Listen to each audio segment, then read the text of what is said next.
कंत्राटी स्वरूपाचा GR काढला। त्या GR मध्ये 135 पोस्टिंगच्या संदर्भात GR आहे।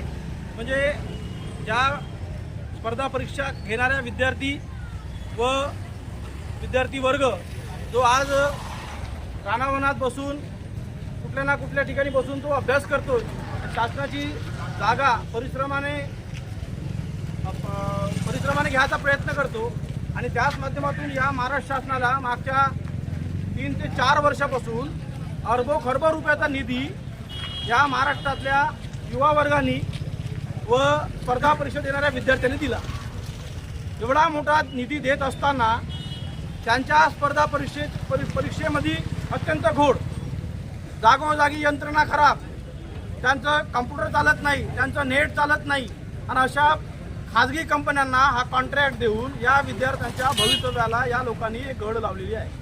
आता ही गड लावत असताना किमान हे भारताचं भविष्य आहे, हे महाराष्ट्राचं भविष्य आहे, जिल्ह्याचं भविष्य आहे, तालुक्याचं भविष्य आहे, एका गावाचं भविष्य आहे, हे शासनाला विसर पडत आहे।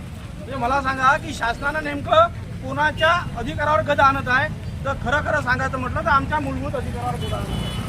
आणि हा मूलभूत अधिकार जेव्हा सामान्य माणसाचा ज्या शासनाने हिरावून घेण्याचा प्रयत्न केला आहे त्या शासनाचं पतन झालेलं आहे। या प्रशासनानं उचलून घेतलं पाहिजे।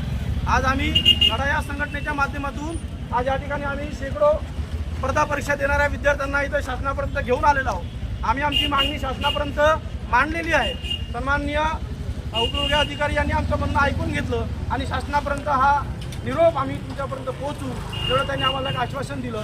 पण हा जर GR येत्या काही दिवसात जर रद्द झाला नाही तर मागच्या यवतमाळला सुद्धा अशा प्रकारचं निवेदन दिलं, आज राजुराला आहे, संपूर्ण महाराष्ट्रभर हे निवेदन या विद्यार्थ्यांच्या बाजूने देण्यात येत आहे। जर समजा शासनाने हा GR रद्द केला नाही तर येत्या 15 दिवसांमध्ये लढा या संघटनेच्या माध्यमातून आम्ही वणी परिसरात एक मोठं जनआंदोलन करू, ज्याची दखल शासनाला घ्या लागल आणि या GR रद्द करायला लागेल। एवढं आम्ही या ठिकाणी लढा प्रतिनिधी यांना माध्यमातून सांगू।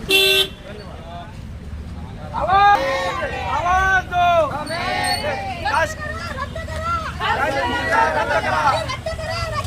शासन निर्णय रद्द करा।